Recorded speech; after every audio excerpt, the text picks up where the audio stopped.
via storytelling, via the medium that I do as an actress, Why is my mother yelling? Sorry. I am so sorry, you guys. This is so Mexican. Have you seen those? This is how it works. It's okay. Look, all you have to do is, Mom, I'm on Zoom. That's what my son does when he's on school. So it's okay.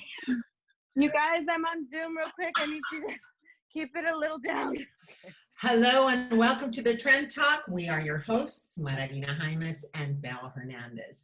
Today we have a true independent, fiercely independent, Lidia Solis from Gentefied in Annie Gonzalez. Before we get started, let's take a look at her work. My daughter, she's beautiful. She's brilliant. Marry her, pendejo. Play like a team. You know what? I'm not playing with you because gender is a social construct. So. Okay. Communicate with the offense and then goal. Welcome, Annie. It's so good to meet you. I feel like I already know you because I binged on Gentefied and I saw every single episode. And you really stand out for being really a fierce Latina who not only is fierce, but it's got a lot of smarts behind her. I have to ask you really one important question. Your boyfriend on the show, Eric Morales, who is played by the very delicious Joseph Julian Soria. You guys have some interesting scenes. But your relationship with him, I mean, it's interesting because the challenge is not that you're having a baby. The challenge is, are you going to fulfill your dream to go to Stanford? Yeah, it is. It's interesting, the juxtaposition that she's in, the in-between battle that she's facing of, does she follow her dreams or does she stick to the status quo of what life in East LA has been depicted to be like? You know what I mean? I mean, life just for women in general, I think it's very much the idea of you get the house, you get the husband, you have the kids. That's what you do, the end, and I think that she understands in fighting the narrative that she's been fed before for her life. She's fighting for something different and understands that she can have it all. I mean, even if you see at the end on episode 10, she talks to him about what she sees for the future, which I think is so powerful because usually in film and television, it's the man convincing the woman, this is what I see for us. We can do this. But she's like, no, like I'm badass and I've worked so hard to get where I'm going. And I am brilliant and I won't sacrifice that. However, I want you to understand that I want to pour that into you because I want to pour that into our community so that I can pour that into the future. Right. So that is something that we know that Latinas are strong. And if you really think, most of the time in the relationship, it's the Latina that's leading the path of where the family's going. I mean, that was my mom's case. My mom said, we're buying a house. We're doing this, we're doing that. But that's not really known about Latinas because of the way they portrayed us. So that is why I say, what does it feel like to have a role that you can play on TV that really has not been seen before? I feel like, and I hope I get to refer back to this interview when I'm, 50 years veteran in my career, I've been acting since I was 9 years old and I have never seen anything like this from paper to screen to this with this authenticity.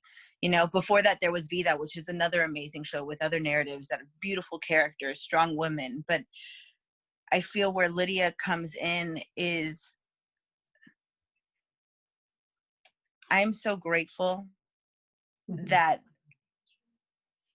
first and foremost that I've been able to see myself on the page, and furthermore that I've had so many people reach back to me, like you just said, Belle, the fact that this is something that we haven't seen, that they've been able to see themselves.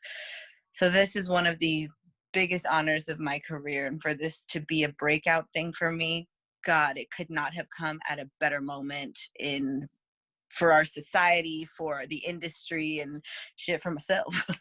So Yes. yes, I'm so grateful, and I feel like this will just spark more ideas for more stories like this. Well, let me just say this, Annie Gonzalez, you are the it girl, you. And speaking of, tell us some of the things that you are preparing and doing besides working on Gentefied. Yeah, so I have an episode on Vida coming out in the Really? next What do you couple of play? months. Yeah, this is I play Amanda. So if you saw the second season, Yes. the episode where Emma is at the wedding and there are these two this lesbian couple that's like, you're baby queer, and then I like being very offensive. That's me. Okay. So the lovely Tanya just brought us back, me and Vico Ortiz, for the third and final season, which I'm also so grateful for. I have that. I'm working on producing a project with this production team that I met while I was shooting a film this summer, which, I have a film coming out as well. God, when it rains, it Gosh, pours, and I'm thank so goodness it's grateful. pouring on you. Yes. I'm so grateful. Well, I mean, I've known Maravina for a couple of years now, like 3-4 years, I want to say now. And when I met her, she just spoke so much life into me. And I think that is what this is about. All of us seeing that, like, I would not be this great if I didn't have that energy that you gave me, you know what I mean, and other people that have poured into me. So I don't take any of this credit as any of my own, but it is the community, la comunidad, you know what I mean? So I got that movie, and what else am I doing? I have a YouTube channel. You guys should click and subscribe. What Anyone is that it? knows What's the YouTube channel called? So we are working on the end, instead of just having the numbers right now, because it's very new, but I already have about 450 subscribers, and it hasn't even been a week yet. I'm so excited. I know. I'm really big on mental health advocacy. I feel like there's a lack of visibility in the brown and black space for mental health advocacy, at least not what I've seen. So I think if I can be a pit stop for someone's expansion of self, I would love that. I by no means claim to have any of the answers. I just have the things that have worked for me up until this point, and I know I'm fairly young and I'm still growing, so I'm always open to suggestions and just trying to be a catalyst for everyone to help themselves. You're a true light, Annie, and we love you. So, oh my gosh, there are also so many interesting, well-known actors that either do cameos or have wonderful parts on Gentefied. I want to make sure that we mention them. Couldn't not mention Wilmer Valderrama, who stops in, but you're working with Mexican royalty. El Señor Joaquín Cosio from many films and many other projects, including Me Gusta Pero Me Asusta. If you haven't seen that film, it's hilarious. Okay. Alejandro Patino from Desperate Housewives and a million other things. And the man that plays your father, renowned funny man and Mexicano, Rafael Ziegler. You guys have some funny moments together. Oh my God, I love Rafa. He is amazing. We made it a point before we started shooting to go have lunch and hang out, and he is such a trip. It's hilarious, and I love him. I'm so grateful that he got to play my dad. Yeah, his comedic timing, he is ridiculous. I was constantly learning things from him while we were on set. I'm like, because during the episode 10, while I'm having the baby, I literally actually was annoyed with him because I felt so method that day that I was trying to stay in the emotion of it. So of course, he comes in, and that's his character in the show, to be this overbearing, over-loving, dad. And scared. And so during scared dad. Yes, and terrified, right? Father, all of it in one. So the scenes where I look annoyed, I was genuinely annoyed, but it played perfectly. It was exactly what it needed to be. And I wanted to not neglect bringing up the writers. I mean, what an amazing story with Yvette, Chavez, and Linda, yeah. Linda Yvette Chavez. So I've known Linda since I was 19. I did a pilot with her where I basically played another television version of her.